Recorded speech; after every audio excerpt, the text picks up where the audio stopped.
nós vamos falar sobre o retrato de uma família da Bíblia.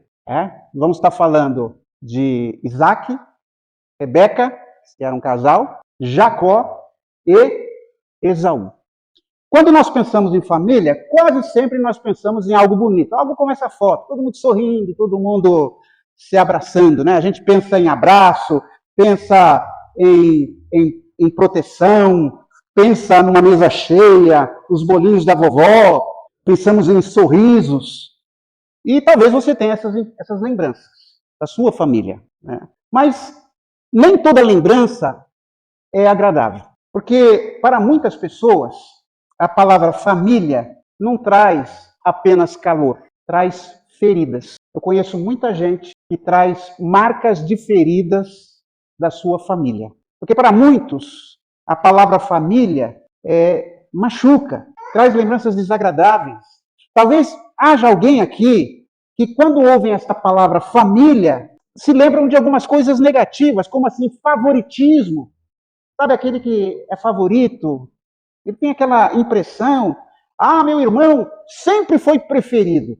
Há muita essa rivalidade em família. Outros se lembram de abandono, quando mais precisaram. Outros se lembram de brigas, discussões, silêncios. Sabe assim, ninguém fala nada. Você percebe que o clima está ruim, mas ninguém fala nada, silêncio. O que você tem? Não tem nada. Tá tudo bem. Manipulações, um tentando manipular o outro para conseguir aquilo que quer. Palavras que feriram profundamente. Você não vai dar nada na vida. E coisas desse tipo. E talvez você esteja pensando, pastor, se você soubesse como é a minha casa, você não falaria de lembranças agradáveis. Talvez a sua família esteja cansada, fria, distante. Talvez vocês morem debaixo do mesmo teto, mas já não dentro do coração. E é uma coisa que me consola quando eu leio a Bíblia. A Bíblia não mente sobre famílias. A Bíblia não pinta um comercial de margarina. Lembra dos comerciais de margarina? Todo mundo sorridente, ao redor da mesa, toda aquela alegria. A Bíblia não mostra isso, não. Pelo contrário, a Bíblia mostra famílias reais, famílias complicadas, famílias quebradas, famílias feridas. E uma das histórias mais surpreendentes da Bíblia é justamente a história da família de Isaac, Rebeca, Esaú e Jacó. Essa é uma história muito complicada, porque olhando de longe, parecia uma família abençoada. Isaac é um dos patriarcas. O avô era Abraão, que é reverenciado até hoje pelos judeus e pelos muçulmanos. O pai era Isaac. Havia uma promessa sobre aquela casa. Mas quando você entra pela porta daquela família, você encontra competição, preferências, mágoas, manipulação, mentira, segredos. Uma casa onde o amor havia adoecido. E talvez alguém diga, então não tem mais o que falar. Mas essa não é toda a história daquela família. Porque essa mensagem de hoje não é uma mensagem sobre uma família perfeita. É sobre um Deus perfeito entre famílias imperfeitas. Isso já é uma palavra de incentivo para nós. A minha família não é perfeita. A sua família não é perfeita. Mas nós temos um Deus perfeito. E aí, nós temos muita esperança. Eu sempre, nos aconselhamentos pré-nupciais, eu costumo dizer para os casais, olha, não busquem um casamento perfeito que vocês vão se decepcionar. A primeira semana, vocês já vão se decepcionar. Busquem um bom casamento. Procurem um bom casamento. E Deus nos ajuda nisso.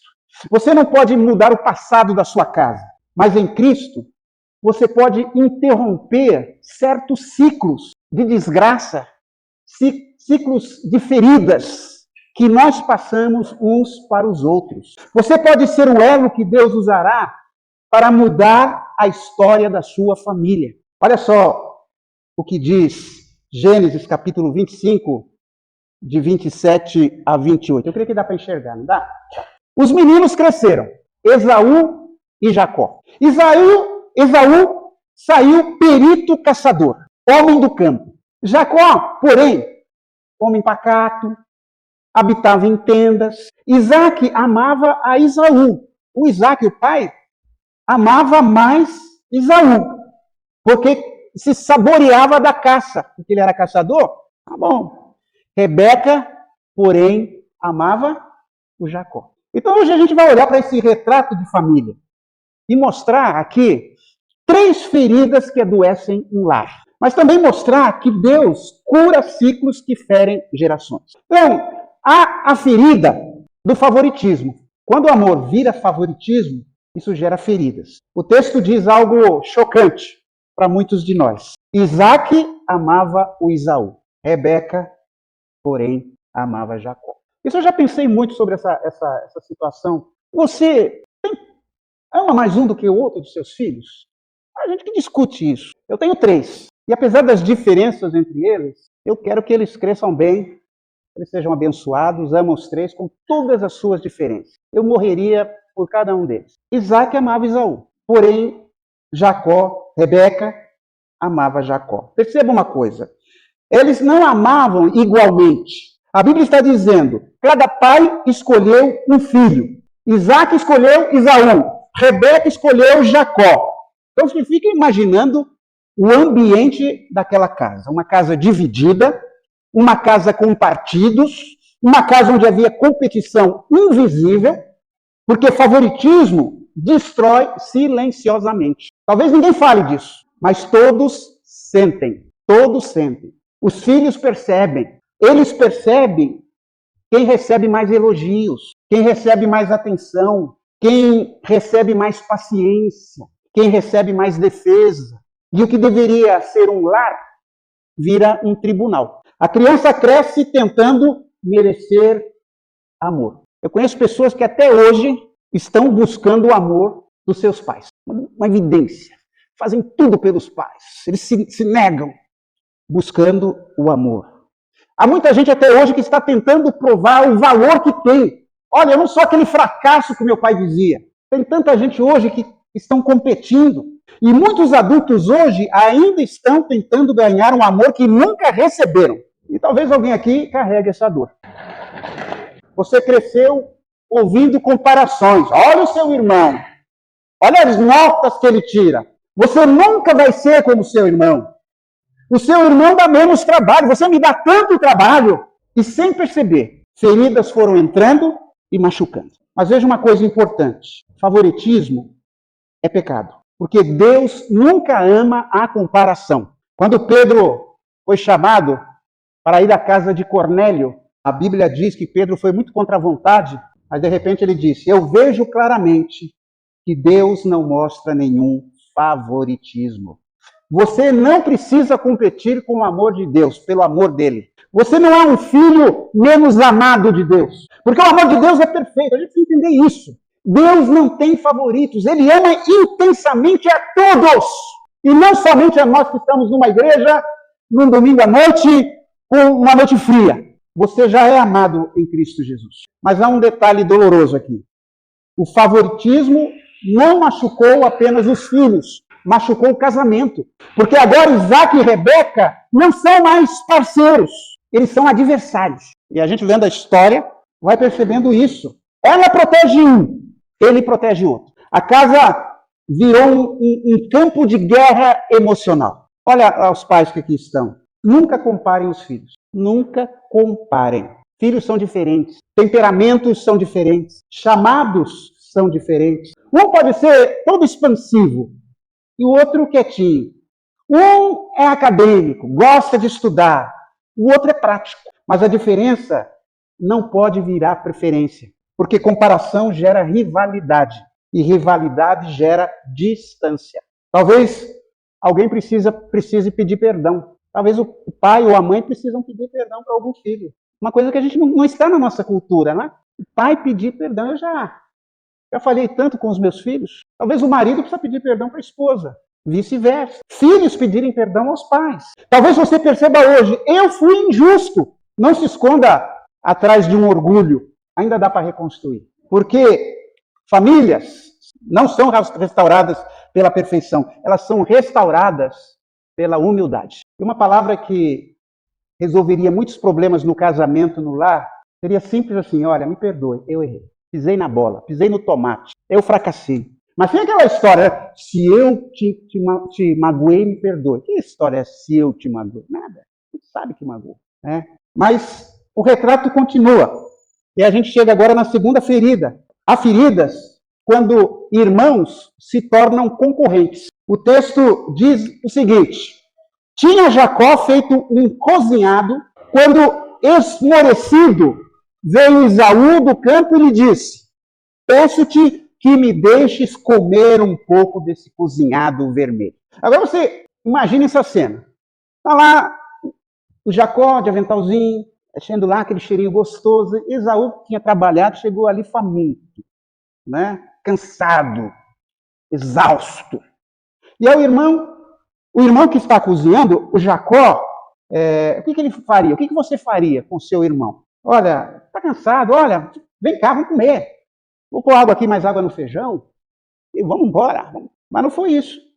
Jacó transformou o sofrimento do irmão numa oportunidade. Vende primeiro o teu direito de primogenitor. Ah, eu te dou, tranquilo. Mas me dê o seu direito de primogenitura. Que cena triste. O irmão virou concorrente. A relação virou um negócio. Eu conheço muitas famílias que irmãos tratam um ao outro como negócio. O amor virou barganha. Então, porque uma família ferida produz relacionamentos feridos. E Jacó aprendeu algo naquela casa. Amor é disputa. Esaú aprendeu algo. Valor se negocia. E o resultado aqui é trágico. Um explora e o outro despreza. Porque Esaú respondeu. Olha só como Esaú responde à proposta, ao negócio que o seu irmão estava fazendo com ele. Eu estou a ponto de morrer. De que me aproveitará o direito de primogenitura? Acho que é um certo exagero aí, né, do Esaú. Né? E a Bíblia termina com algo assim, essa história, com algo assustador. Assim, desprezou Esaú o seu direito de primogenitura. O primogênito, e no caso aqui, por alguns minutos, o primogênito era o Esaú, o primogênito tinha o direito a uma porção dobrada da herança. Então, se eram dois irmãos, por exemplo, o primogênito, a herança era dividida por 3, o primogênito ficava com 2. E o Jacó ia ficar com 1. Primeiro é isso. O primogênito ocuparia a liderança e a autoridade. Ele era o chefe do clã. Então, o primogênito era o mais importante da família, entre os irmãos. Os irmãos tinham que se submeter ao primogênito. Era isso. E outra coisa, o primogênito tinha direito à bênção patriarcal.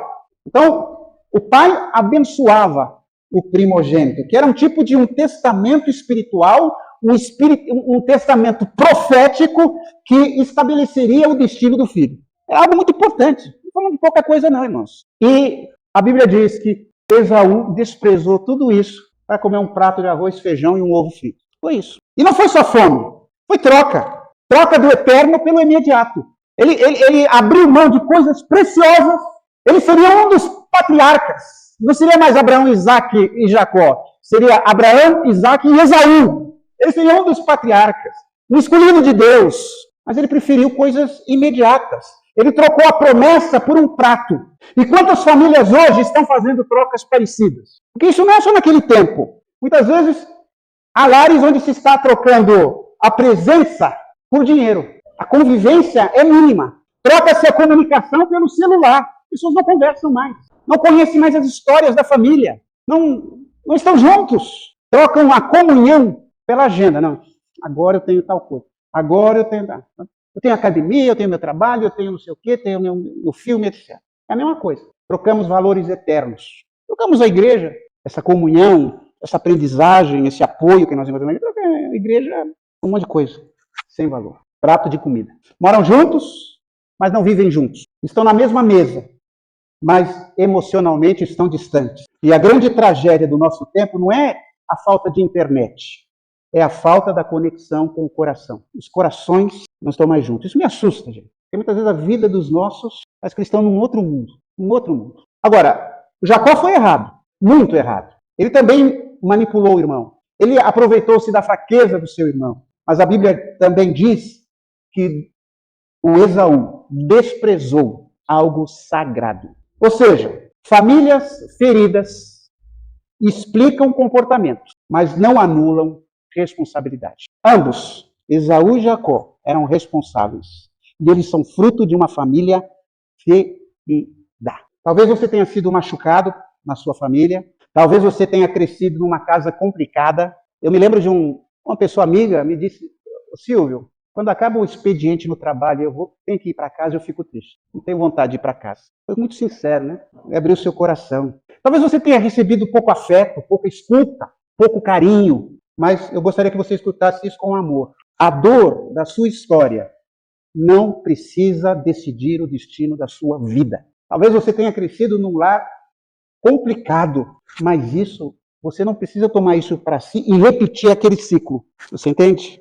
Porque em Cristo, ciclos podem ser interrompidos. Ciclos de desgraça, ciclos de brigas, ciclos de cobiça, ciclos de julgamento. Talvez você tenha tido um pai ausente, mas você não precisa repetir isso. Talvez você tenha tido uma mãe amargurada, mas isso não precisa governar sua vida. Talvez sua casa foi marcada por gritos, mas Deus pode ensinar você a construir um lar de paz. Você não precisa herdar o pior da sua família. Você pode começar uma nova história, porque o Evangelho não é apenas perdão. O Evangelho também é transformação. Transformação. Mas a história dessa família piorou, porque agora a rivalidade se transforma em algo ainda mais perigoso. Há feridas. Quando o lar é governado por manipulação e feridas. Aí a gente vai lá para o capítulo 27. Quando você chega em casa, leia Gênesis 27. E aqui a casa já está adoecida. Ninguém conversa com sinceridade. Ninguém age às claras. Tudo é manipulação. Isaac decide abençoar Esaú, porque Esaú era o primogênito. Mas Rebeca, a esposa, cria um plano secreto. Essas mulheres. O Jacó mente. Esaú explode de raiva. A família inteira está quebrada. Então veja a cena aqui. Rebeca chama o Jacó. Ela ficou ali de bituca, usando uma palavra teológica, ficou ali escutando e viu que Jacó, o Isaac falou para o Jacó, para o Esaú, Esaú, vai lá, faz lá um churra bem caprichado para mim e traz para mim, eu vou comer e vou te abençoar, é a bênção. E a Rebeca, o predileto dela era o Jacó. Olha, ela diz assim, seu pai, Jacó, vai abençoar seu irmão, vamos enganá-lo. Já viu mentira na família? Esposa mente para o marido mente para a esposa, filhos mentem para os pais. Mentira. Então ela pegou as roupas de Esaú, colocou no Jacó, colocou as roupas lá no Jacó, colocou, porque o Esaú era uma pessoa muito peluda, então ela colocou peles, etc, etc. E aí o filho, o Jacó entra diante do pai, a mãe preparou a comida, né? E mentindo, eu sou Esaú. E o Jacó estava meio cego já. Imagine isso. Uma família onde o filho mente, a mãe manipula, o pai favorece e o irmão odeia. E talvez você olhe para isso e pense, que desastre. Mas talvez alguém aqui possa estar pensando assim, se você visse a minha família. Porque existem casas onde ninguém conversa de verdade. Todo mundo pisa em você. Todo mundo esconde algo. Todo mundo finge. Mas ninguém está bem. Casas onde o problema nunca é falado, as feridas nunca são tratadas, os ressentimentos ficam escondidos, o silêncio vai adoecendo tudo. Há casamentos onde o casal não conversa há anos. Eu já visitei casais assim, tá os dois ali no sofá, e a mulher diz, pastor, fala para ele. Aí o marido, pastor, fala para ela. Uma desgraça, né? Isso é terrível. Silêncio, gelo, ressentimento. Então, o casal vai apenas administrando a rotina. Há filhos feridos, pais ressentidos, mágoas nunca resolvidas. E sabe o que acontece? O que não é tratado é transferido. Aí vai para os filhos também. Eles vão aprendendo com tudo aquilo. O que não é curado machuca a próxima geração. E é isso que eu estou chamando de ciclos que ferem gerações. Alguns chamaram isso de maldição hereditária. Mas isso é falso. O que houve foi a acomodação. Por empurrando a vida com a barriga. E aí passa para o outro, para o outro, para o outro. Nem todo silêncio é simples, gente. Há pessoas que viveram coisas muito dolorosas. Abandono, traição, violência, abuso, feridas profundas. E talvez você tenha aprendido a sobreviver calado. E se for o seu caso, você não precisa carregar esse peso sozinho. Buscar ajuda não é vergonha. Conversar com alguém maduro, alguém vivido, alguém de confiança, alguém que não vai fazer de você um canal de fofoca, um pastor confiável, um conselheiro maduro, um profissional cristão responsável. Isso não é falta de fé. Às vezes, é justamente o caminho da cura. Porque Deus também cura através de pessoas. E muitas pessoas, mesmo dentro da igreja, guardam seus problemas, guardam os seus fracassos. Nesta sociedade que valoriza tanto o sucesso, pessoas que guardam aquilo, quando aqui devia ser um lugar de cura. Não estou dizendo expor para todo mundo, mas tem muita gente que pode lhe ajudar. Mas note algo poderoso nesse texto. Apesar de toda a bagunça, Deus não abandonou aquela família. E aqui está a parte mais linda dessa história. Porque se dependesse daquela casa, tudo teria acabado. Mas Deus não havia terminado. E eu quero terminar dizendo que há cura quando Deus entra numa família quebrada. Eu pus esse quadro aí, um vaso rachado e um vaso restaurado. Exatamente para passar essa ideia. Deus pode restaurar aquilo que está rachado. E essa é a parte que mais me emociona. Porque quando olhamos para Jacó, não vemos um herói. Aliás, Jacó é um enganador, é um manipulador, um homem ferido, um homem cheio de medo, um homem fugindo da própria bagunça, porque seu irmão ficou furioso e queria matá-lo, e ele teve que sair de casa. E ainda assim, Deus vai atrás do Jacó. Lá na frente, fugindo do irmão, Jacó dorme sozinho no deserto, sem família, sem casa, sem rumo, e Deus aparece. Não porque Jacó merecia, mas porque a graça de Deus é maior do que a nossa bagunça. Isso é maravilhoso. Você lembra de Jacó ali, dormindo, cabeça sobre uma pedra, e vê uma escada, e Deus vai para ele. E Deus faz uma promessa, como ele dissesse: Jacó, sua família é confusa, mas eu ainda não desisti de você. Sabe, gente, essa é a esperança dessa noite. Talvez sua família esteja quebrada, ou tenha rachaduras. Talvez você esteja cansado. Talvez existam palavras que nunca foram curadas. Talvez haja distância, frieza, mágoa, silêncio. Mas Deus ainda entra nas casas quebradas. Porque Jesus não veio para famílias perfeitas. Jesus veio para famílias feridas. Aliás, você já reparou que até a genealogia de Jesus é cheia de gente complicada? Famílias quebradas, casamentos bagunçados, pecadores, escândalos. E ainda assim, Deus escreve redenção. Porque o Evangelho é exatamente isso. O Evangelho é Deus fazendo algo com pessoas quebradas. E talvez você diga: pastor, a minha família não tem jeito. Mas deixa eu lhe dizer algo. Se Deus transformou Jacó, ele pode transformar a sua casa. Porque Jacó não terminou como um enganador, como seu nome significava. Jacó terminou transformado. Um dia Deus mudou até o nome dele para Israel. De Jacó para Israel. Porque Deus não apenas perdoa histórias. Deus reescreve histórias. Então hoje nós vimos um retrato de família. Uma família marcada por favoritismo, competição, manipulação, feridas, segredos. Uma família quebrada, mas também vimos algo maior. Um Deus que não abandona famílias quebradas. E talvez hoje Deus esteja lhe mostrando algo. Talvez você precise pedir perdão. Talvez precise conversar. Talvez precise parar de comparação injusta. Talvez precise quebrar um silêncio. Talvez precise começar algo novo. Porque você pode ter herdado feridas, mas não precisa perpetuar estas feridas. Você pode ser o elo que muda a história da sua família. Você pode ser a geração que interrompe o ciclo. E eu queria deixar uma pergunta para você nesta noite. O que a sua família vai herdar de você? Eu estava pensando nisso, aplicando a mim. O que meus filhos vão levar de mim? Quando eu já tiver partido, o que eles vão falar de mim? Vão levar mais dor ou cura? Mais silêncio ou reconciliação? Mais orgulho ou graça? Porque toda família transmite algo. Mas hoje, Jesus está chamando alguém aqui para começar uma nova história. Eu quero orar especialmente por famílias, por lares cansados, por pais feridos, por filhos distantes, por relacionamentos frios, porque o Deus de Jacó ainda entra em casas quebradas. Não sei se dá para você enxergar aí, está dando para enxergar? Vamos fazer essa oração? Ler juntos. Eu espero que isso expresse o desejo do seu coração. Vamos orar todos juntos? Senhor nosso Deus, reconhecemos que nossas famílias não são perfeitas, mas cremos que Tu és poderoso para restaurar o que está ferido. Cura nossas mágoas, quebra ciclos de pecado, afasta a divisão e ensina-nos a amar como Cristo amou.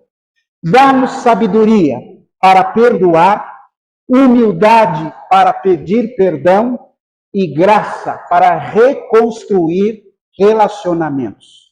Que o nosso lar seja um lugar de paz, fé, amor e presença do Teu Espírito. Faz de nós instrumentos de cura para a nossa família e para a próxima geração, em nome de Jesus. Amém. Amém.